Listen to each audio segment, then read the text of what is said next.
धन्यवाद. Hello hello hello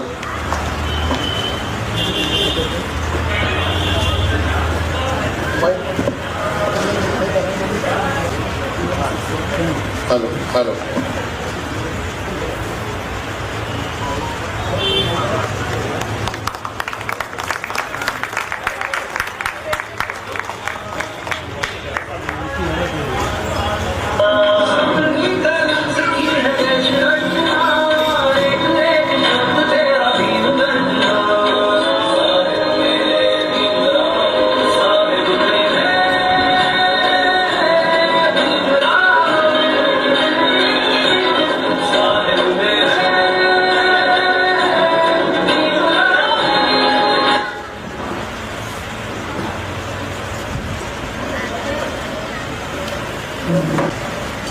अरे पाणी घेऊन ये.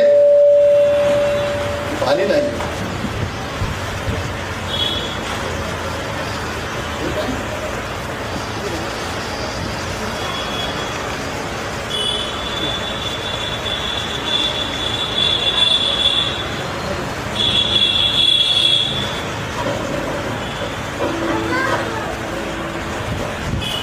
आलास? ठेव इथे पाणी.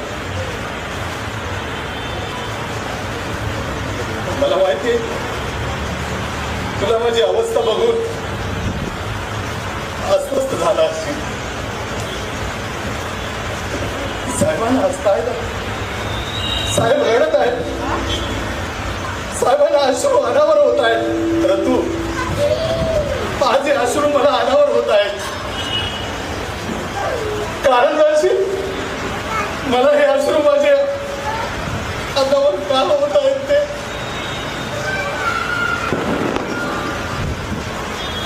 अरे सगळी लोक घरामध्ये माझे फोटो लावतात. एवढंच नाही तर सर्व सरकारी कार्यालयामध्ये माझे फोटो भिंतीवरती टांगलेले असतात. याशिवाय जगामध्ये सर्वात जास्त पुतळे ज्या व्यक्तीचे आहेत तो माणूस मी आहे रे. पण तू तुला एक सांगू, मला जपडून टाकले रे यांनी सगळ्यांनी, भिंतीवरती टाकून ठेवले रे. या सर्व गोष्टींचं मला खूप दुःख होत आहे रे. खूप दुःख होत आहे. मला काय करायचं होतं, मी कोण होतो, माझे काय विचार होते, माझी काय स्वप्न होती, त्या सर्व गोष्टी वेळोवेळी मी लिखित स्वरूपात देऊन गेलेलो आहे यांच्यासाठी. शिवाय महाराष्ट्र शासनाने 22 खंडामध्ये रायटिंग अँड स्पीचेस दिलेले आहेत रे सगळ्यांना.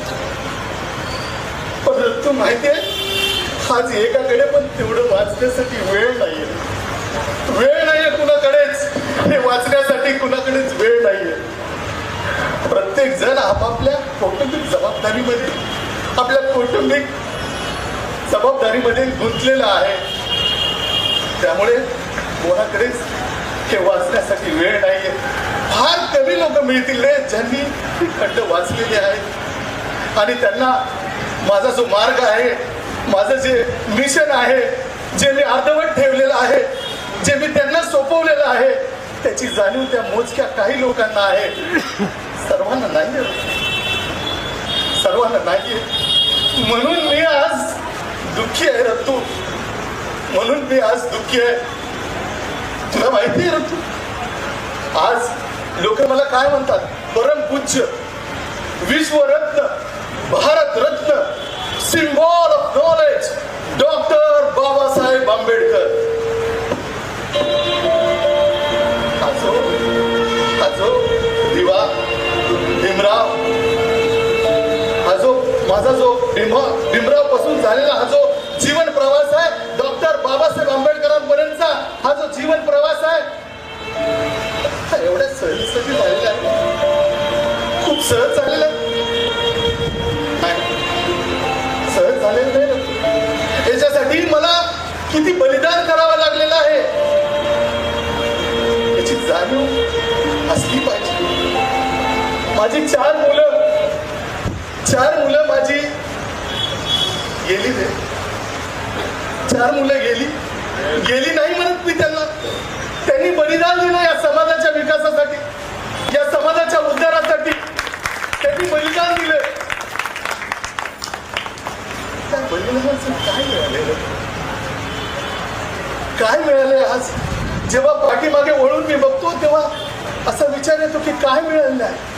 माझा हा जो जीवन प्रवास आहे, या प्रवासामध्ये मी किती यातना, किती कष्ट भोगलेले आहेत. ज्या दिवशी, ज्यावेळी लोकांना मंदिरामध्ये जाण्याची परवानगी नव्हती, जिथं कुत्री, मांजर, जनावर पाणी पित होती पण माणसाला पाणी पिण्याचा अधिकार नव्हता, अशा परिस्थितीमध्ये माझ्या वडिलांनी मला शाळेत प्रवेश मिळवून दिला. रत्तू, शाळेत प्रवेश मिळवून दिला. काही साधी गोष्ट नव्हती त्या काळात शाळेत प्रवेश मिळवून देण्याची. माझ्या वडिलांनी त्याच्यासाठी किती यातना सोसल्या असतील, समाजाची ही जी परिस्थिती होती त्या परिस्थितीला किती झुंज दिली असेल, समजू शकतो.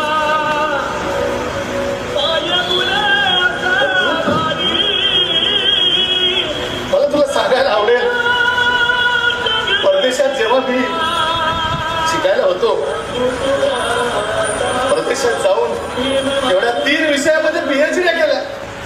3 विषयामध्ये समाजशास्त्र, अर्थशास्त्र, राज्यशास्त्र, दर्शनशास्त्र, मानसशास्त्र, या सर्व विषयांमध्ये मास्टरेट मिळवून या सर्व विषयांमध्ये मी पारंगत झालो.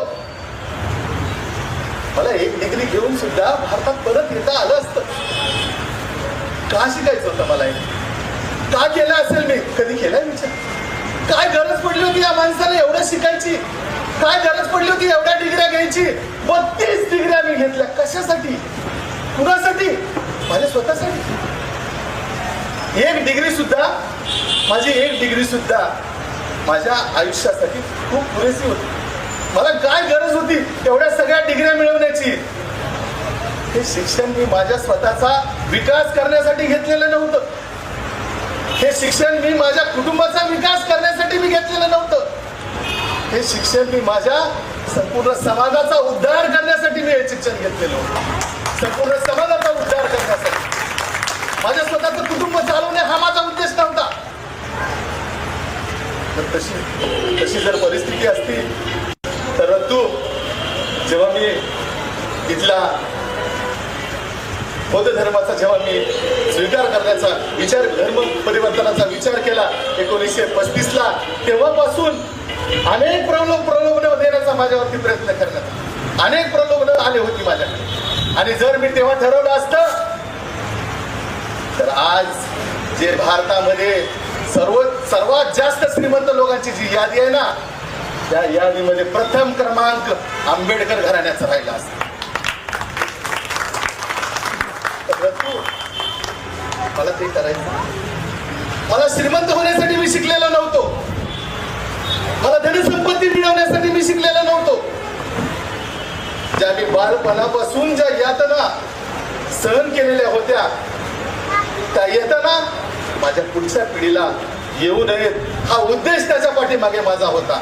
आणि म्हणून ऋतू, मी माझा समाज आणि त्या समाजाचा माझ्यावर असणारा विश्वास मी कोणत्याच किमतीला विकला नाही.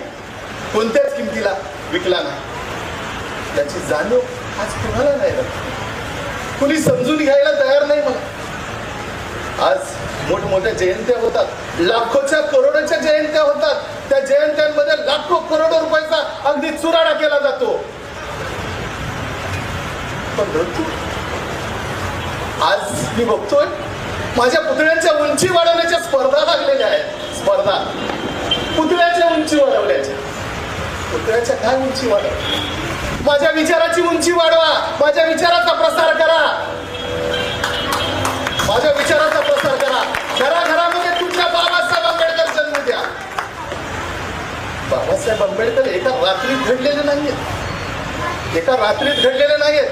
त्या बाबासाहेब आंबेडकर होण्यासाठी काय कष्ट करावं लागलेलं आहे नाही समजू शकत. नाही कळत त्या समाजाला भूक काय असते. मला विचारा, भूक काय असते मला विचारा.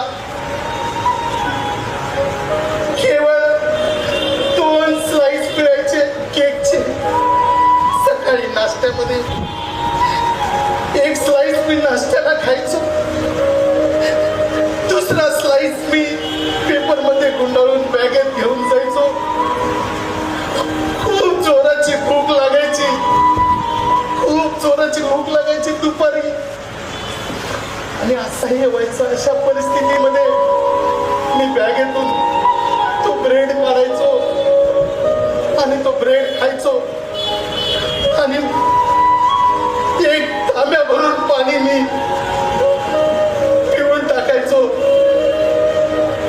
तरीही भूक थांबत नव्हती. पण मला दुसरा पर्याय नव्हता. त्याचं कारण असं होतं की 8 वर्षाचा अभ्यास मला केवळ 2 वर्षामध्ये पूर्ण करायचा होता. 8 वर्षाचा अभ्यास मला केवळ 2 वर्षामध्ये पूर्ण करायचा होता आणि त्यासाठी असणारा जो वेळ आहे तो माझ्याकडे अतिशय कमी होता. तर तुम्ही म्हणाल तुम्ही अजून शिकायला पाहिजे होतं, जास्त दिवस राहायला पाहिजे होतं. मित्रांनो, मला जे पैसे माझ्याकडे मिळालेले होते ना ते मला 2च वर्ष पुरणारे होते. ही माझी अडचण होती. म्हणून माझ्याकडे दुसरा पर्याय नव्हता. रात्रीचा दिवस करण्याशिवाय माझ्याकडे दुसरा पर्याय नव्हता. दिवस कसा बसा जायचा हो. पण जेव्हा मी रात्री अभ्यासाला बसायचो ना, रात्री 2 वाजता 3 वाजता खूप भूक लागायची. अशा वेळेस मी काय करायचं सांगू. माझा गुजराती मित्र होता, त्याने मला पापड दिलेले होते. तो म्हणायचा, बाबासाहेब मी तुमच्यासाठी फार काही करू शकत नाही, माझी तेवढी परिस्थिती नाही, पण मी एक करू शकतो. माझ्या घरी पापड बनतात, ते मी पापड तिथून मागवतो आणि ते तुम्हाला नक्कीच कामाला येतील. आणि त्यांनी मला 2 करंड्या दिलेल्या होत्या पापडाच्या. त्यातले मी 4 पापड काढायचो, आग विसरून आग लावून त्याच्यावरती पत्रा ठेवायचो आणि पत्र्यावरती ते पापड भाजून घ्यायचो आणि ते पापड मी एवढा सचुरा व्हायचो, तो मी खायचो आणि 1 तांब्याभर पाणी प्यायचो. खूप छान वाटायचं, खूप छान वाटायचं. आणि ते मी उत्साहाने पुन्हा मी नव्या जोमाने तिथे अभ्यासाला बसायचो. तर तू नाही समजू शकणार माझं दुःख आहे. एक प्रसंग मला आवर्जून सांगावा असं वाटेल तुम्हाला. महार सत्याग्रहाचा क्षण अगदी जोरात होता. सर्व कार्यकर्ते सगळीकडून या संघर्षासाठी तयार होत होते आणि तेवढ्यात बातम्या राजरत्नला खूप ताप आली. राजरत्न तापेने फणफणत होत. मी लगबगीने गेलो, पाहिलं त्याचं अंग भाजत होतं. मी सांगितलं दवाखान्यात घेऊन जाऊया, नर्सला दाखवलं. खूप उशीर झाला. त्याला वेळेच औषध दिलं असतं तर कदाचित बरा होऊ शकला. आता वाटत नाही की याचं काय होईल. माझ्या राजरत्नला छातीला कवटाळलं, छातीला कवटाळून हताश होऊन असाच बसलो.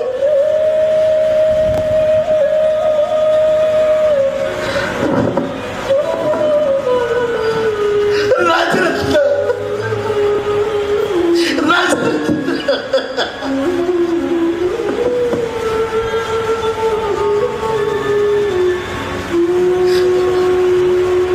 कधी प्राण सोडला त्याने मला समजलं सुद्धा नाही. थोड्या वेळाने लोक आले, म्हणाले बाबासाहेब आपल्याला आता अंत्यविधी करायला लागेल, त्यासाठी बाळाला नवीन कपडे लागतील.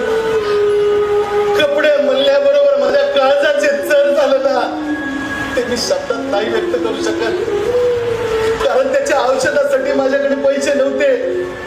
ते जर वेळेत मी त्याला औषध दिले असते तर आज कदाचित राजरत्न वाचला असता.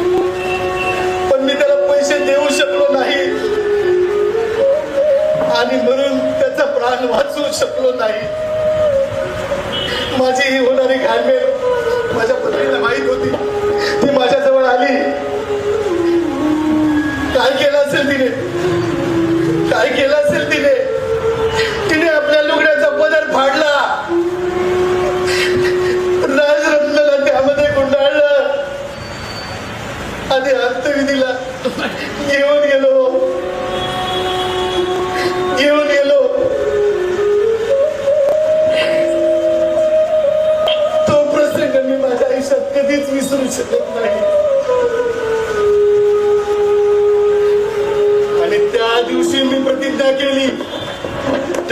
दिवशी मी प्रतिज्ञा केली की येणाऱ्या माझ्या हजारो राजरत्नला कधीही औषधाविना प्राण गमावा लागणार नाही. येणाऱ्या माझ्या कोट्यावधी राजरत्नाला कधीही औषधाविना प्राण गमावा लागणार नाही आणि नव्या कपड्याशिवाय चित्तेवर चढवलं जाणार नाही. नव्या कपड्याशिवाय चित्तेवर चढवलं जाणार नाही. आणि मी ती प्रतिज्ञा पूर्ण करून दाखवली. पूर्ण करून दाखवली. परंतु आज कोणालाही काही पडलेलं नाहीये समाजात. कुटुंब तर मला पण होतं, तुम्हाला पण आहे. पण यातून मी काय केलं? माझ्या कुटुंबाचा त्याग केला.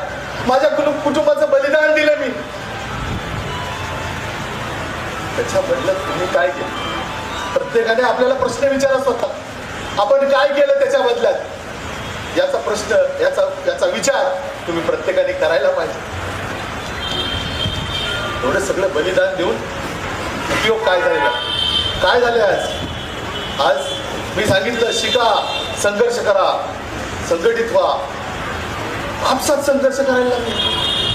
आपसात संघर्ष करायला लागले. यांच्यासाठी मी रिपब्लिकन पार्टी ऑफ इंडिया नावाचा राजकीय पक्ष उभा केला. हात देऊन गेलो. सांगितलं तुमचं प्रतिनिधित्व संसदेमध्ये, पार्लमेंटमध्ये पोहोचवण्याचा हा रस्ता आहे. आणि तुमचा प्रतिनिधी तिथे तुम्ही काय करा? पाठवा. संसदेमध्ये तुमचा प्रतिनिधी पाठवा. याच्यासाठी रिपब्लिकन पार्टी ऑफ इंडियाची स्थापना केली. काय झालं रिपब्लिकन पार्टीचं? आज रिपब्लिकन पार्टीचे 60 पेक्षा जास्त तुकडे आहेत. मी राजकीय पक्ष यांना दिला. त्या राजकीय पक्षाला काय केलं यांनी? त्या राजकीय पक्षाचे हे नेते बनण्याऐवजी त्या नेत्यांचाच तो पक्ष बनून गेला आणि 60 तुकड्यांमध्ये विभागला गेला. तुम्हाला एका मताचा अधिकार दिला. त्या मताद्वारे तुम्ही तुमचा प्रतिनिधी निवडावा आणि तुमचा प्रतिनिधी संसदेमध्ये, विधानसभेमध्ये जाऊन तुमचे प्रश्न, तुमच्या अडचणी तुमचे ते मांडेल. सांगा मला, किती प्रतिनिधी आहे तुमचं? कुणी बोलणार आहे? तुमच्या प्रश्नांना, तुमच्या समस्याला तिथे वाचा फोडणार आहे? कुणी तरी तुमच्याकडे? उत्तर विचार करा. स्वतःला प्रश्न विचारा, काय आहे मला? म्हणजे माझी मेहनत व्यर्थ गेली ना? मी हारलो ना? पराभूत झालो ना मी?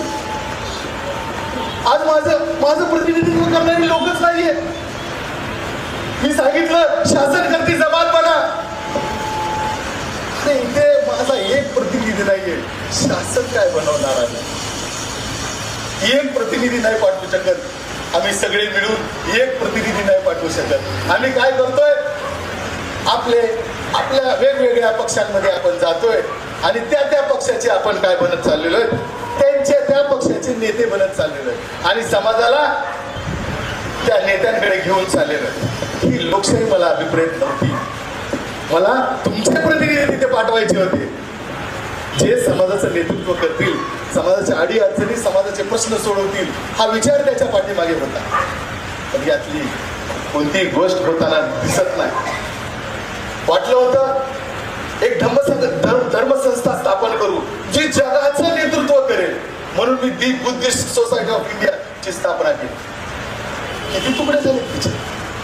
दी बुद्धिस्ट सोसायटी ऑफ इंडियाचे किती तुकडे झालेले आहेत? विचार करा. इथली समाज व्यवस्था बदलून भविष्यामध्ये तुम्हाला कुठल्या दुसऱ्या धर्माचा स्वीकार करून, बौद्ध धर्म सोडून जर मी दुसऱ्या कुठल्या धर्माचा स्वीकार केला असता तर तुमची काहीही किंमत राहिली नसती, हे लक्षात घ्या. म्हणून मी बौद्ध धर्म स्वीकारला. बौद्ध धर्म तुम्हाला तो जड जाऊ नये म्हणून मी 1935 पासून 56 पर्यंत 21 वर्ष दिवस रात्र एकत्र करून अनेक धर्मग्रंथाचा अभ्यास करून दी बुद्ध अँड हिज धम्म हा ग्रंथ मी लिहिला आणि तो तुम्हाला देऊन गेलो. काय झालं त्याचं?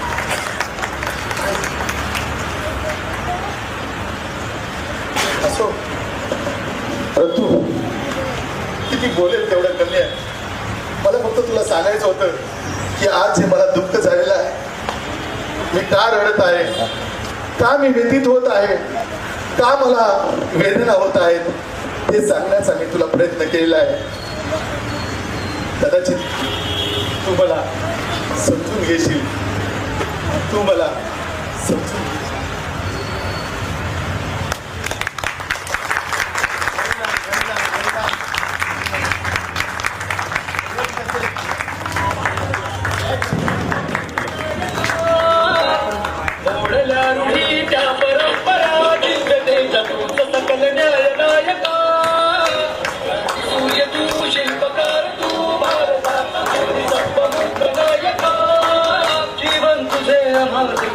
धन्यवाद. धन्यवाद प्राध्यापक बाबुराव मते.